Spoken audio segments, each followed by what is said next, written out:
give some of our attendees a little bit of time to enter. I think my team is letting them into the room as we speak, and we will begin shortly.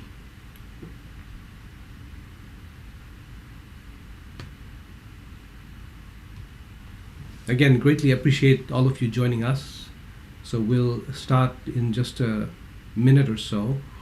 Just allow a little bit of time because we have a few people still in the waiting room entering, and I think our back-end team is helping ushering them into the webinar room. So.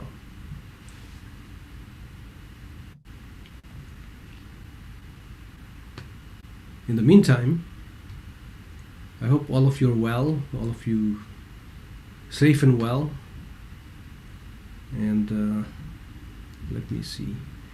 We have an exciting conversation, exciting program for you. So again, we will begin shortly. So bear with us just a few more seconds.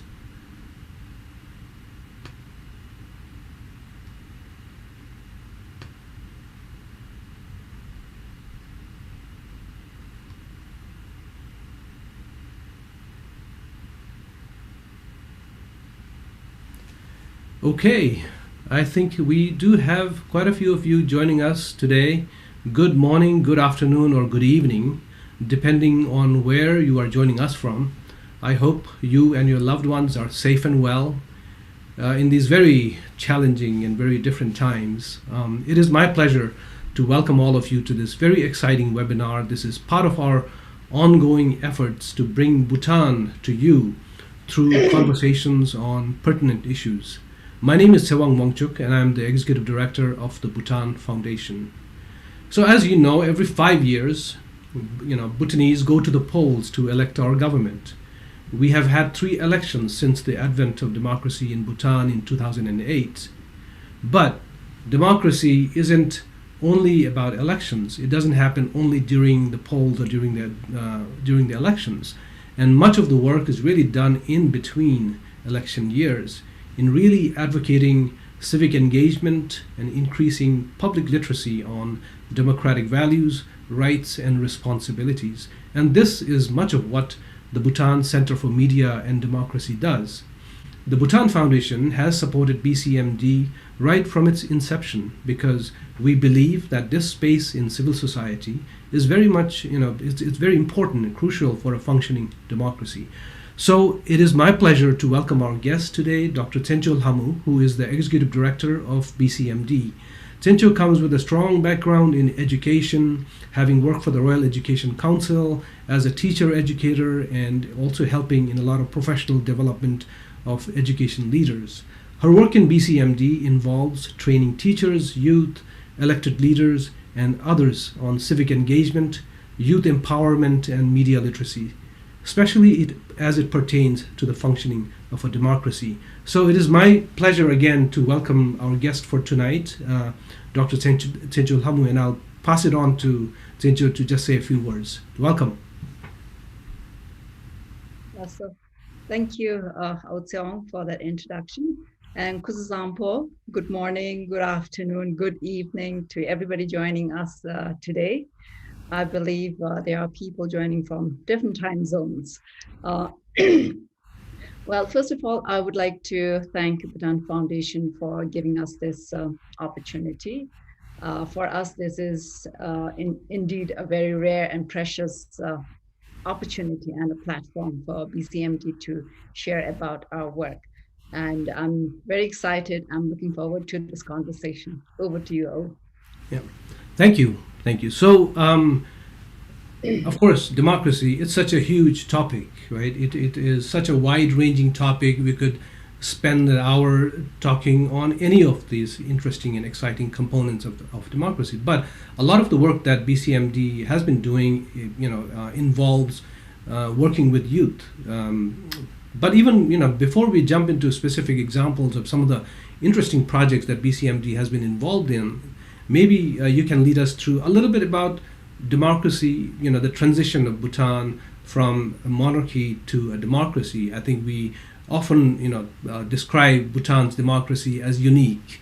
So can you share us some thoughts about maybe that time of transition between, from a monarchy to democracy?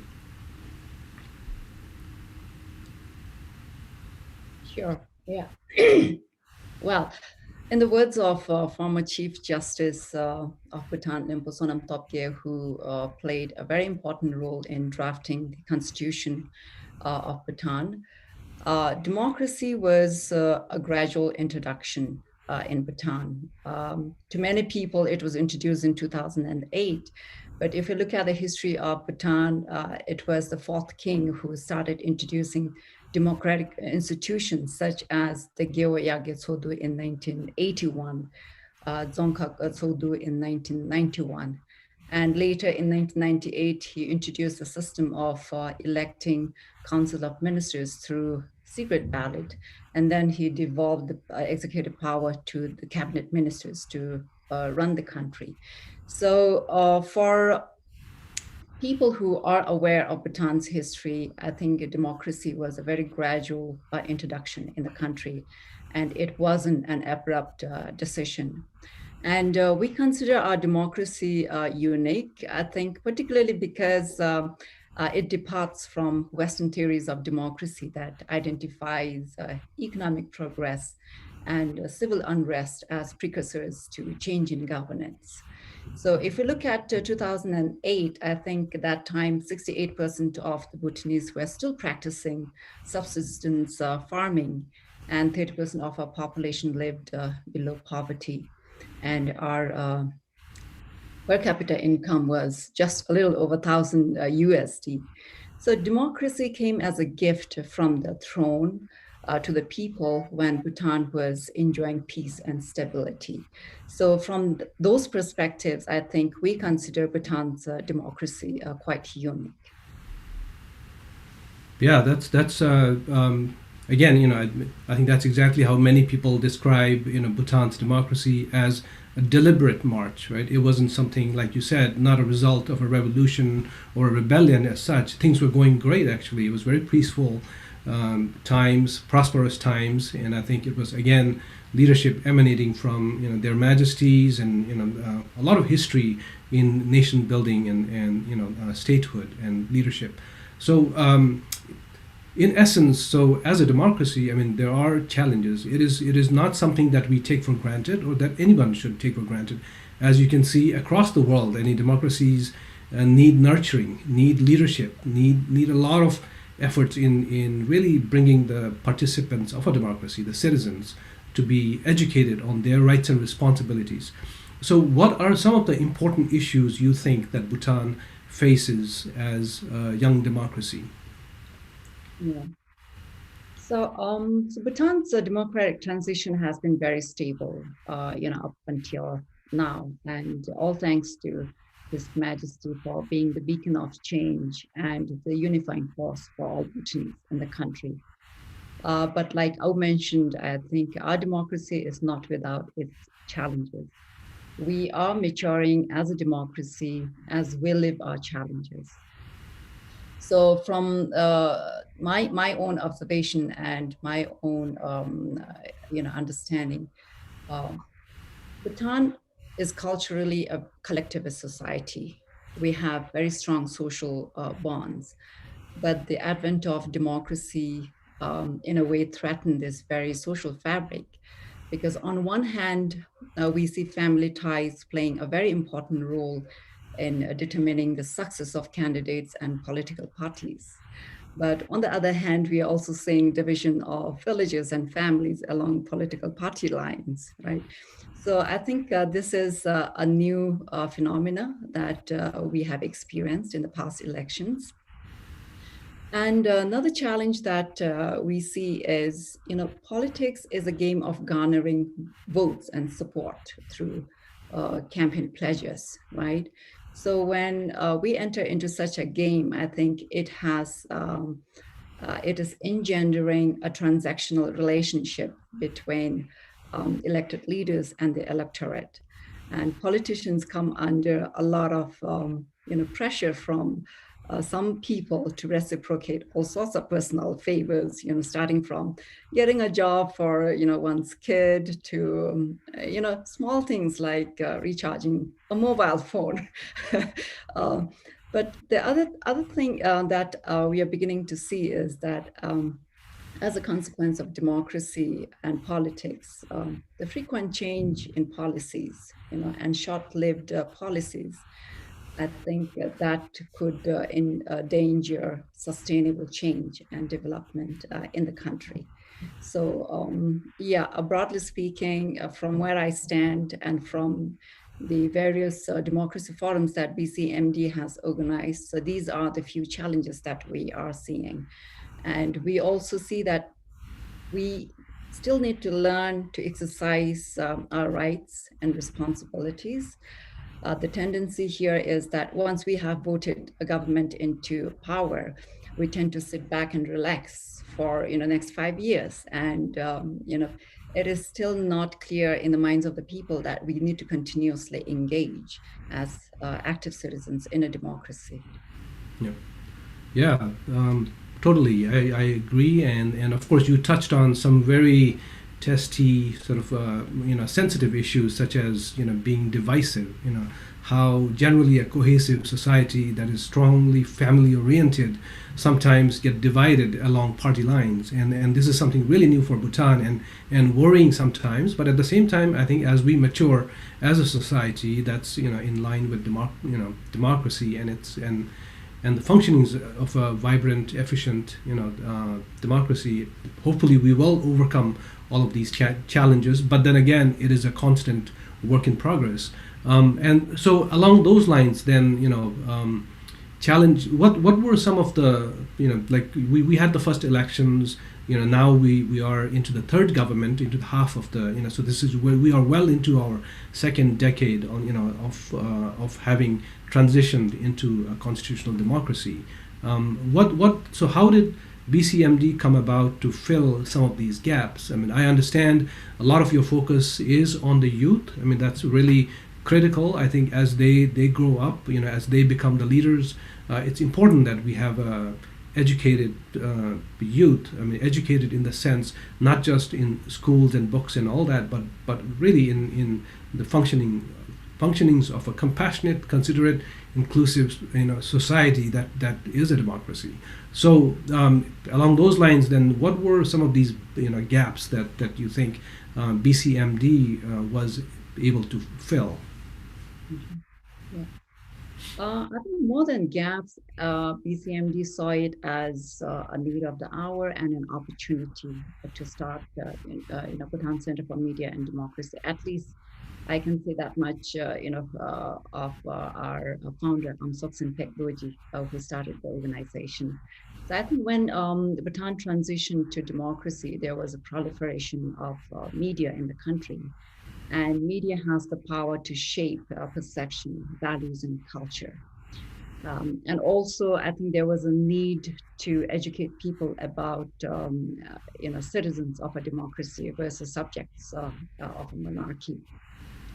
So BCMD was established in 2008 to respond to these needs of changing times in the country, and to nurture a culture of democracy through media literacy, civic engagement, and expanding public spaces for more open and candid discourses on issues. So we are one of the first officially registered civil society organizations in the country, working with a cross-section of society on issues ranging from youth engagement to civic education to production of Bhutan-centric content, and using media as a creative means to shed light on social issues. Like you have rightly pointed out, a large part of our target group comprised of the youth, but we are also expanding in terms of our target groups to include parliamentarians, local leader officials, teachers, educators. And recently we have also started, creating resources as well as educating people with special needs about citizens' roles and responsibilities in a democracy, and also on media literacy. Yeah. Thank you. Yeah. Again, we really greatly appreciate, the organizations like BCMD and others that are filling in that role. I think there's a big um, role that all of these organizations can play in supporting the government and in supporting the society at large. Now with the proliferation of social media, you know, just the sharing of information and misinformation and all of this, I think becoming responsible citizens. Not, and I think this applies not just for the youth, for even adults. Often, I think adults need to be educated as well. So I think it's an equally important role, like you were saying, in reaching out to not just the students and the youth, but also today's community leaders, today's prominent, parliamentarians, and everyone. I think we can all appreciate, the role that organizations such as BCMG plays in this area. But now to move on to something more fun, I guess, right? So I'm sure that our audience would like to learn more about some of the details, some of the stories that are coming out from your projects, your on the ground work. I think that's always more exciting and inspiring and so forth. One of your flagship programs or projects is the Project Mikhung, right, which is Project Citizenship. And so we hear so many different highlights, and I know you have a lot of different stories to share, but maybe we can go into a few specific interesting highlights from these, just so that our audience can get a taste of what some of these, very important values that come out from such projects. And so maybe then I'll throw it back to you to take us through that, maybe by talking about community mapping. I think you begin by community mapping. What does that mean? Yeah, yeah. So before I go into the specific stories and all, I would like to give a very brief background to Project Mekong. Sure. As Au has already mentioned, it translates to Project Citizenship. It initially started as a youth program in 2013, where youths were trained on community-based inquiry and problem solving to help them recognize citizen action as being at the heart of democracy and to realize their potential as change agents. So while that initial project was successful in awakening young minds to their roles and responsibilities as change agents, as a fledgling democracy, a citizen voice and engagement were a little discomforting for some people in positions of authority. So young people mapping community issues and strengths and trying to come up with solution for that issues were not received positively because the belief was that young people should be in the schools and their learning should be confined to classroom learning and so on and so forth.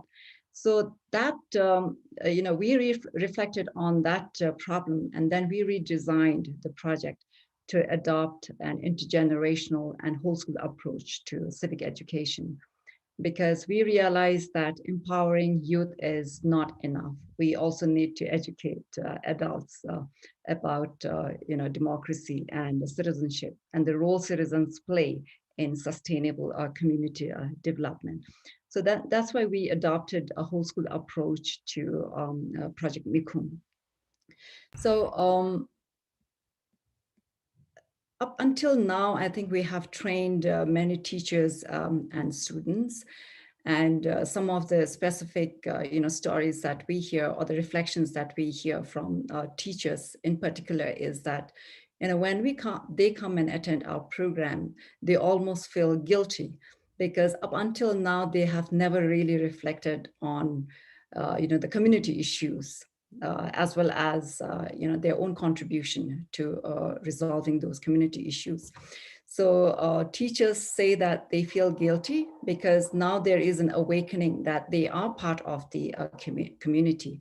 They are residents in the community and they cannot afford to turn a blind eye or a deaf ear to the community issues. And they actually have, I think they develop the sense of ownership to give back to the community.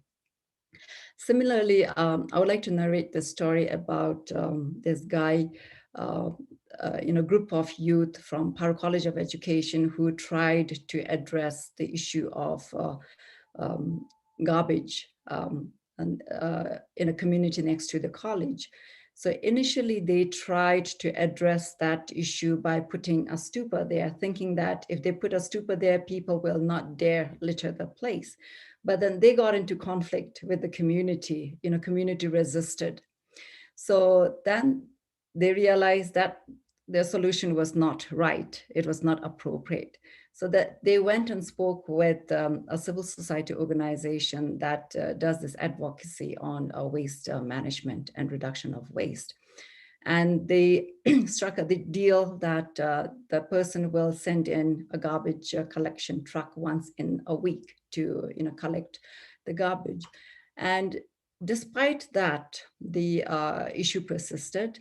But the reflection of this group of youth at the end of the project was that they realized that it is easy to point fingers at decision makers and policy makers, but the experience made them realize that, solving social issues are like peeling onion. There are layers within layers, and it is not easy. So through this experiential and authentic learning experience, that was the realization for that group. Yeah, very very interesting. So you touched upon two very poignant, issues here. I guess one, you talked about whole of school approach. Maybe we can get back to that a little later on. That's exactly what, again, the whole country has been doing in terms of its response to COVID. It's always been described as a whole of country approach, where it's of course led, by His Majesty and and the leaders. We have the government, the cabinet, but also a lot of volunteers, a lot of frontliners. The DESUBs, the military, everybody basically coming together, for one collective cause. And often, I think that is the strength that Bhutan has, because it's a small, very tightly knit society. It's I think, as His Majesty would often point out, that everyone has this sense of wanting to contribute, wanting to do something for the country. I think that helps in such kind of a society, whether it's a democracy or any kind of government. I think this willingness to somehow be productive or useful for the country or for a community or for your village. I think that is a great asset that Bhutan should continue to cultivate and extract and make use of. The second thing you also talked about is this, that's a funny incident. It's an interesting incident where the teachers thought by putting a religious structure there, then people would not desecrate that area. Therefore, the garbage would be, issue would be resolved. But of course, like you said, a lot of these issues are complex and needs a lot of attempt to try and address it from many different angles. So from that discussion, also then, in all of these different efforts that you're trying to support, it's clear that it's not just one person or one organization trying to or claiming to do everything, but really for Bhutan, that we have many players. I mean, we have the government and the policymakers on one hand. You have the government, of course, the religious, institutions also play a very important role that is often not reflected. But then they are also the spiritual side of things, and that's how all of these are brought together as a GNH society or a GNH country, because everybody, somehow wants and tries to contribute.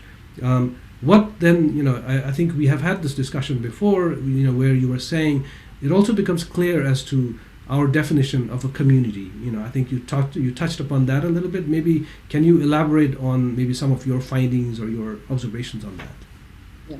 Yeah, right. So before that, I would like to mention that in the early phase of the project, we didn't have we just empowered the youth to go out and map community issues and strengths, right? We didn't have the adult group. So realizing that we need to empower and educate the adults themselves or ourselves, what the project did was created a platform which is similar to town hall in the Western context. So that comprises of, the Tashubonda as the chair of the town committee. And we have sector heads there who are policy and decision makers at the district level. And we also have community representatives and members of the civil society. So creating that platform really helped the project, because That platform allowed the youth and the teachers to come into conversation with the planners and decision makers. So then slowly the planners and the decision makers realized that this is a learning exercise, and what BCMD is doing is trying to educate people about their role in a community and what they can give back to the community. So with that recognition, in the second and the third year of the project, we began to see that when students went out to map the communities, sector heads and different agencies were more forthcoming with information, with guidance. So I think empowering youth as well as adults really helped the project. And from then on, I think the adults were used to listening to citizen views and suggestions.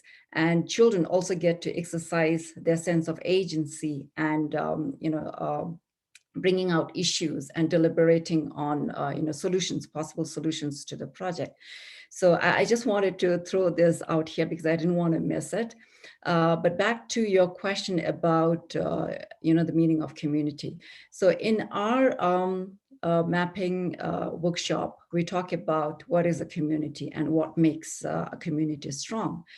And when we do that, I think in the minds of especially local elected leaders, for them, community is just their, voters in that constituency, and it did not extend beyond their voter bank. But reflecting on the recent pandemic and then attending BCMD's program, the realization with many local elected leaders is that community comprises of all residents in that community, whether they are registered voters or they have immigrated from other parts of the country. So they are a resident, and as elected leaders and officials, they have a responsibility to attend to their needs as well. Yeah, these are all again, very pertinent issues. I think very simple examples, like our capital, Thimphu. Right, we have 120, 30,000 people living there, but only a few, a select few who are registered to vote from there decide the fate of the capital in terms of voting for the mayor. So there are inconsistencies like these, which I'm sure as time progresses will continue to work out and continue to improve and make a system where it is representational. It is basically governance is somehow being represented adequately. So moving along, I think earlier you had mentioned the committee chaired by Tashu Zongda. I just wanted to clarify to the audience here who may not be familiar with the term Tashu Zongda. Zongda is like the governor or the district administrator. So he's like the chief administrator within each district. And Bhutan, we have 20 districts, so each district has its Zongda. So, but anyway, moving on. You also mentioned sometimes a lot of these efforts by civil society, by non-profits or non-governmental organizations pertain to working with the grassroots. But often, once in a while, I think they can also be rolled up to influence policy decisions, right? I think, and I believe you have some examples like that. Can you share a little bit on how some of these efforts at the grassroots were able to be rolled up in order to influence policy decisions? Yeah. Absolutely. One example that I would like to share is with regard to one of the youth programs of BCMD. We call it the Youth Initiative for Debate, Dialogue, and Deliberation. So we are in our 8th year, and the idea behind the Youth Initiative is to really build the capacity of youth to look at policy and see the connection between their lives and the policy, and review policy and learn to give feedback and engage in deliberation and constructive feedback. So it was last year that we were really able to make a breakthrough because we had this opportunity to collaborate with the Department of Youth and Sports. uh, which is the custodian of the country's national youth policy. So this policy was drafted in 2011, and it was going to be revised. So because BCMD has done a lot of work in terms of empowering youth, engaging youth, we were invited to collaborate and then lead the youth consultation in the country. So BCMD, uh, our youth initiative is a year-long program. Sorry, I need to retract a little bit. It has two camps, the winter camp and the summer camp. So, and in between these two camps, the youth do carry out some projects. So in the winter camp of 2019, we trained the members of the youth initiative on policy and policy revision. And we actually made them look at the national youth policy and give their comments and feedback. But in addition, we also trained them on how to facilitate focus group discussion with other youth, with the premise that youth respond to, their peers or youth and open up, and they're more candid.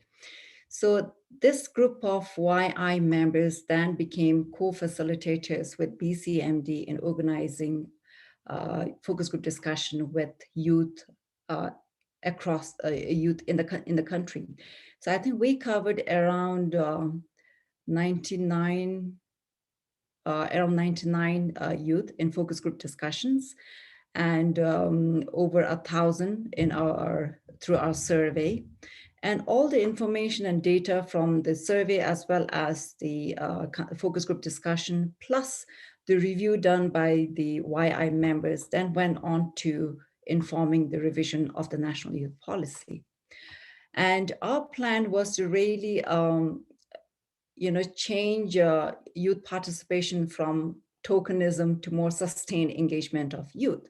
So our idea was to not only build the capacity of the youth to review policy, but make them review it, plus give feedback. In addition, also train them on advocacy so that they can then become the ambassadors of the revised national youth policy. So unfortunately, because of the pandemic, the revised national youth policy is sitting with the cabinet. It is yet to be reviewed by the cabinet. Otherwise, BCMD had already trained the same group of youth on how to go out and campaign. And this year we were supposed to do this campaign on the revised policy. But our partners as well as donors, have recognized the efforts BCMD has put in really transcending youth participation from, tokenism to more sustained and sustained engagement of youth. Yeah, great example. And of course, I mean, I think there's a lot of promise. I think our youth hold a lot of promise, right? There's right now they have access to information, very instantaneous information through social media and all that. Smartphones everywhere. The country is connected digitally, sort of Wi-Fi and at least internet connectivity is prevalent all across the country now. So people have a lot of access to information, and it's great that I think our youth like K-pop and like the hairstyles and like the music and all of that. But also I think they should not forget the hard work and the industry that goes on behind too. I think so we're hopeful, and I think it's very promising that it has to be all aspects of what anyway we slowly define as a successful society, but maybe in our own G&H terms. Then moving on, I guess before we move on to the question and answers, we are beginning to get a lot of interesting questions from our audience. But before we move on to that, maybe one more project example. I think you mentioned one time about a water security project that you talked about. Can you tell us a little bit about that? Yeah, so this project was in Kisa community. It is a small community in Paro. When after BCMD has trained the youth on mapping communities, children mapped that community and found out that that community had issues with water shortage. But they also found out that right in the midst of the small community, there is a spring water source already. but that was not maintained properly. So what the children did was took some seed money that BCMD offered, and also got some donations from the household there. And they procured all the material that was necessary to put a fence around the spring water source, put a roof over it, clean up, and then hand it over to the Tsokpa in the community to maintain. So through that project, what BCMD was able to teach was that when community members come together and make small contributions, they are able to realize something much bigger than what they would have achieved had it been done by just an individual. So through those authentic learning experiences, we teach that citizens can address their own issues. Some issues may be too big that may require government intervention and all. But there are small issues that citizens can resolve themselves if they come together. And I would like to also mention another project that the youth carried out in Samdrujonkar. They mapped Dijum Dharma House. I don't know if you're aware of that or not, Dijum Dharma House. And they said that Dijum Dharma House is an asset in the community because people from across the border come for picnics there, religious sermons take place there. On weekends, people go for a picnic and so on. But they also mapped an issue there. Because of lack of public toilet, there was open defecation. So what the group of youth from GENIC, the engineering college, did was they went around and got some, donation from a private firm. And they asked the Dijum Dharma House themselves if they could contribute something. So they got the timber from there. Then they asked SJI, Samdrujonka Initiative, another civil society organization, a partner of BCMD in Samdrujonka, to contribute. And with the seed money from BCMD, their initial plan was to construct, 2-unit toilets. But GenX students themselves, being engineering, they looked at themselves as another asset in the community because they come with the construction skills and all. So pulling all these resources together, instead of building 2 toilets, they were able to construct 7 toilets. And this project was highlighted by BBS. And that was, I don't know, for me, that gives motivation because it is a concrete evidence to the community and the citizens that when we come together, we can achieve much more. We don't have to rely on the government all the time. And if communities come together, we can contribute to a more sustainable development.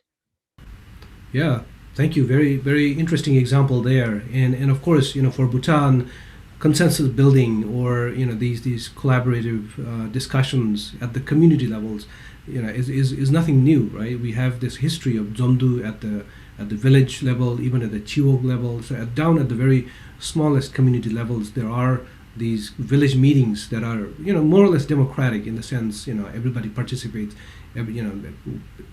Each person or member from a household would be present or would participate in these discussions. So of course, yeah, I think that was a good example of how solutions come from the people themselves. I think when people realize what or understand what the problems are.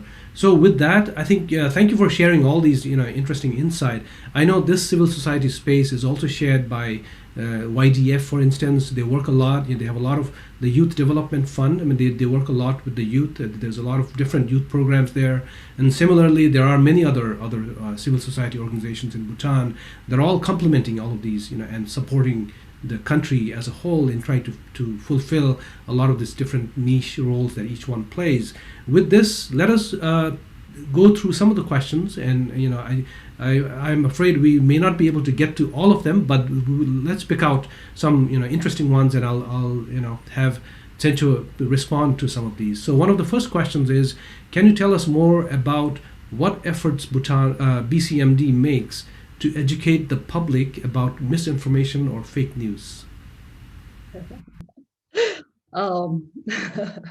BCMD has been doing media literacy since its establishment, I think. But the media literacy is one program that BCMD really wants to expand, nationwide. And we have been receiving requests from government agencies, including, the training needed for local leaders and, and everybody basically. But this year, we were able to expand media literacy to the frontline workers because when the pandemic struck the entire world, even Bhutan saw the surge in fake news, right? So then BCMD did this media literacy for the DESUP group and the information and risk management team of the Ministry of Health. And then we also offered it to the taxi association that has members who are volunteers for the Red Cross, because these are people out there in the field, and whatever they say has an impact in the rest of the people. In the public, because the public believe that because they are frontline workers, they have the right information. So BCMD took this opportunity to educate them about, fake news and the pandemic and misinformation, disinformation, and how to discern real news from fake news and so on. Because we were seeing on social media that even, high officials were part of spreading that fake news, unknowingly.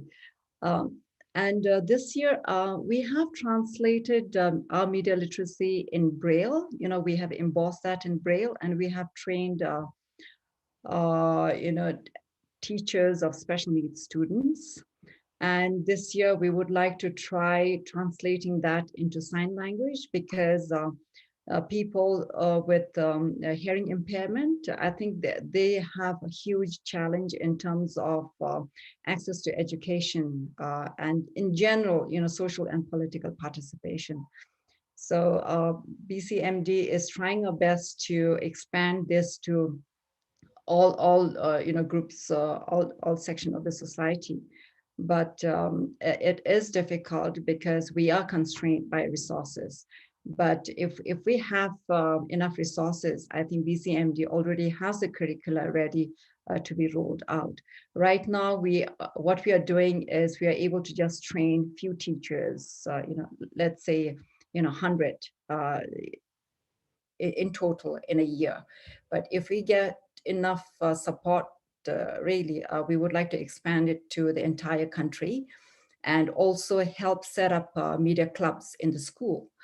Recently, I spoke with the DG of the Department of Youth and Sports, and he was mentioning the need for media literacy for the scouts in Bhutan and the coordinators of the youth centers that are located in different parts of the country, and they can help spread media literacy to rest of the population there. Yeah, yeah. Thank you. That was I think that was a good detailed answer. Let's move on to the next question.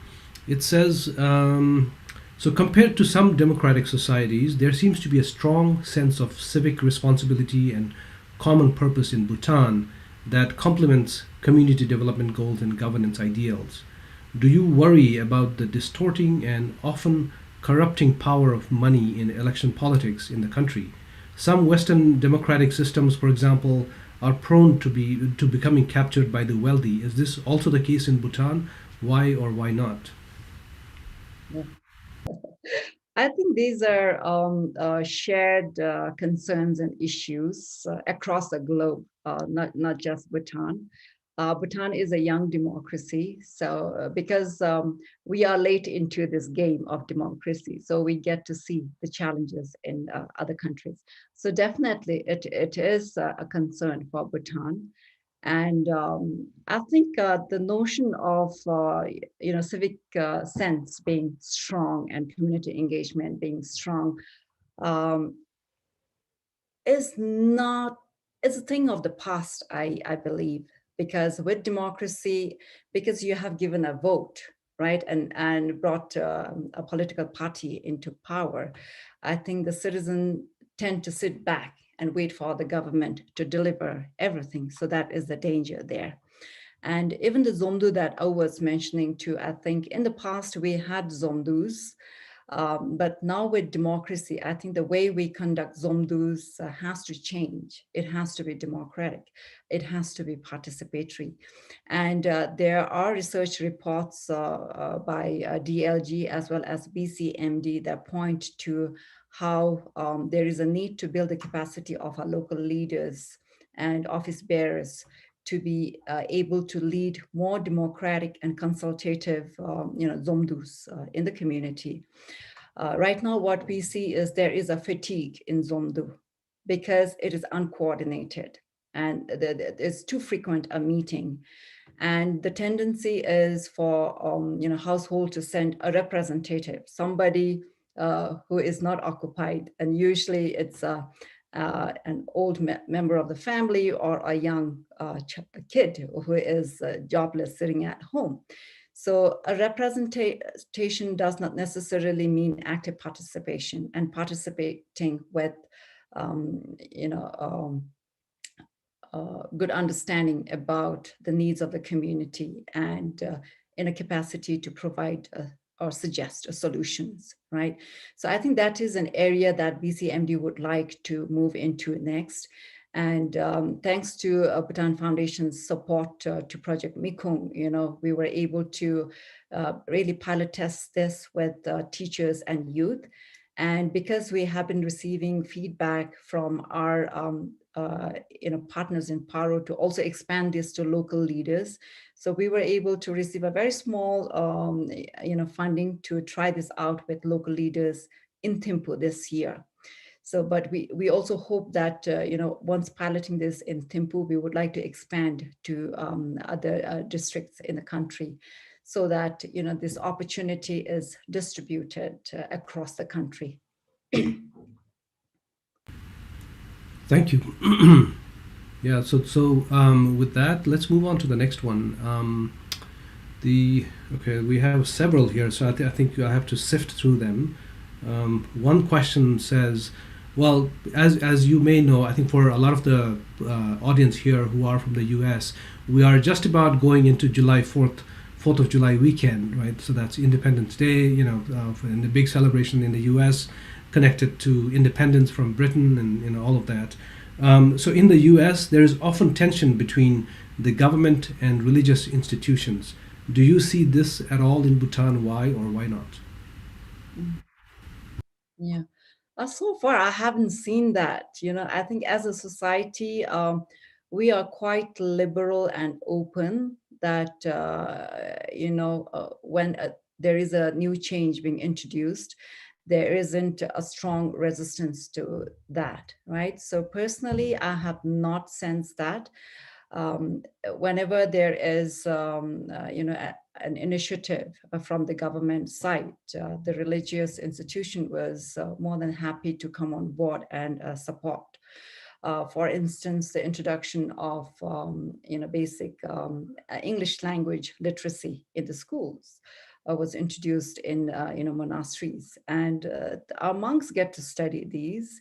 And we teach our monks and nuns about media literacy and all, because we know that they are also on social media, and they are not divorced from phenomena that is surrounding rest of the society. So I haven't seen that personally.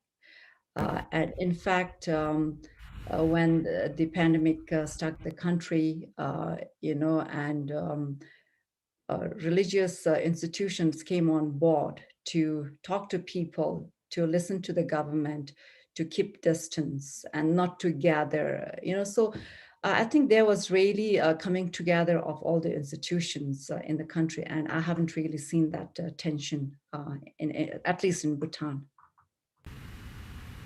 Yeah, I also agree. I think that there is more harmony than disharmony. I think there's often more allegiance in terms of course, there's a lot of respect. Traditionally, we have a lot of respect for a spiritual body. I mean, we are in essence largely a spiritual community or a country, whatever faith we believe in. But Also, I think because it's always coming together. I think our lifestyle is very much intertwined with a lot of spirituality and all of that. So there really hasn't been much friction. I mean, maybe there are in some quarters, like as you would find in any society, but it's not really prevalent. Or I think for the larger part, we've always had more harmony than disharmony, I think. Then the next question is, let's see, we have some time, a little bit of time. You have explained how the community can come together to solve many small problems that individuals could perhaps not achieve on their own. I wonder whether you could offer a few examples of the other end of the stick. For example, stronger government intervention about problems that are really important but the local communities alone would never be able to solve. We can try to address this together. Yeah, Go ahead. that's a very big question for me to handle. But no, I think for instance, the issues around climate change is something which the community on their own cannot solve. I do believe that what we do at an individual level can make a difference, but that is something which community on their own cannot solve. And when people complained about not having irrigation water, I think that's where the government has to come in, as well as constructing road for connectivity. I think if it is a small farm road, the citizens could come together, right? But when the investment is quite high, it is difficult for communities. And Bhutan is still a developing country, and our GDP is not great, and the pandemic has really affected that as well, right? So I think as a developing country, there are ample examples where we need a government intervention, and community on our own cannot, solve those, these issues. But we don't want to create sort of a culture where citizens get to sit back and wait for the government to deliver everything. That's where Bcmd tries to come in and talk about citizen role in the country's development as well as communities' development. Yeah, and also I think the recent the COVID experience, right, because of the pandemic, many things being shut down, tourism being upended. I think that has really opened up a lot of areas where a lot of youth have been very resourceful. I think they have gone back to the farms. We hear many stories. Of course, that's not really like using a broad brush stroke to explain everything, but we have very inspiring examples of the youth actually going back to the villages and working on the farms, somehow contributing towards overall food security and all that. So we hear of a lot of these community initiatives, but larger problems like I think you rightly mentioned climate change being one, for example. Just recently, as we speak, there's a heat wave in the U.S. in Midwestern U.S. Canada, even Canada, the western part of U.S. are having triple-digit Fahrenheit temperatures, over 100 degrees, right? 112 or 16. Likewise, I think Pakistan recently became the hottest place just very recently. All of these things that are happening, and I think that requires much bigger intervention from a policy level, from the government, from many other agencies. Bhutan and Nepal recently also faced similar problems up in our mountains, where sudden flash floods because of incessant rain and all that washed away. We lost about, I think, 10 lives each, both in Bhutan and in Nepal. I mean, these are again very new things, but erratic happenings, centering around all of these different changes. And I think such larger issues definitely need the government to lead, and for I think everybody to come together to solve these kind of issues. One issue again, but I think as Chencho was rightly pointing out, the more citizenship, the more the citizens are actively participating in the democracy, I think the more it becomes so that much easier for the government or for any authority. We have sometimes, because as Bhutan transitioned into a elected sort of constitutional democracy, often we hear about this friction between the bureaucracy and the cabinet, for instance. You have political leaders now, suddenly they're the ministers. I mean, of course, they rightly they head the ministries, but then you also have long-standing bureaucrats who are entrenched, with their own policies and which they think, and often there are conflicts. I think hopefully it's not to the so great that it becomes an impediment to the progress of the country at large. But these are stories that that and experiences that we hear about. So there's a lot of work to be done in streamlining this, in strengthening good positive policies, and basically moving Bhutan forward as a democratic but also still a very much GNH society or a country. With that, I think let's pick up a few more questions. So one question is directed to you, and is they're asking, what are you most looking forward to as director of BCMD in the post-COVID era? I wish there is such a thing as a post-COVID era, considering how the virus keeps on mutating. I think that's being optimistic. First of all, I hope that, Bhutan will receive, our second shot of vaccination. I think the entire country is, sitting nervously and counting the days. But till now, we have not heard of us receiving any vaccine. But I'm hoping that there are generous hearts and countries out there, rich countries who have will have a magnanimous and generous heart to share, their vaccine with us. So that is my number one wish. But post-COVID, I think the COVID has really shown that there is a digital divide in the country, especially when teaching and learning went to virtual learning platform. We saw a digital divide, mainly along the lines of economic background in the country. So at the macro level, I hope that Bhutan is able to revamp its education system so that we do not lag behind in terms of digitizing our education. But at the same time, I think that as we introduce technology into our education system and make learning more online, that we also prepare our citizens and children with the necessary media literacy and digital literacy, so that we know how to make the best use of the tool and not the other way around, because that would be really detrimental for the country. In the post-COVID, I also hope that BCMD is the only civil society in the country that has a media lab for youth in the country. And since 2019, we have been offering multimedia classes to 70 plus youth every week. And this year, the demand just increased to 150 youth from high school, a nearby high school.